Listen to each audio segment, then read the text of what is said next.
President Trump used.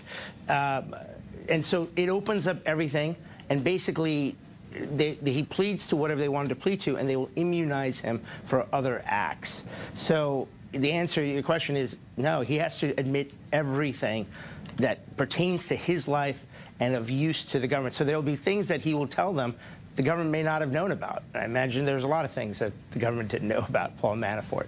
Vinoo, there's a lot of speculation today about whether, why didn't he hold out for a pardon from President Trump? Or maybe he could still do it. Or maybe he pled guilty now, so in order not to have anything come out before the midterms. What about that? Is the pardon basically off the table here? Or was that dropped? What do you think happened there?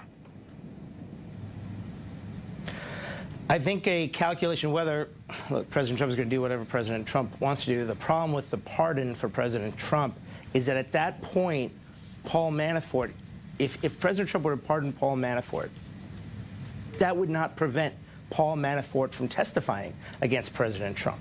Because at that point, he doesn't have the right, the privilege against self-incrimination. So there's no protection anymore for Paul Manafort. So he would be compelled to testify or face jail for not testifying.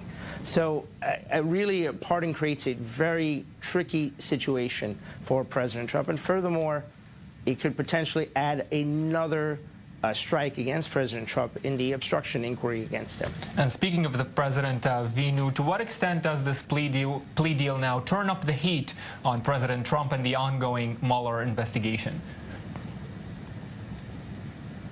I think it turns it up. As I said, I think that, I wonder if President Trump is listening to John Cougar Mellencamp and hearing that song, the walls are coming tumbling down, because this is, Paul Manafort is major, as is Michael Cohen. The two closest people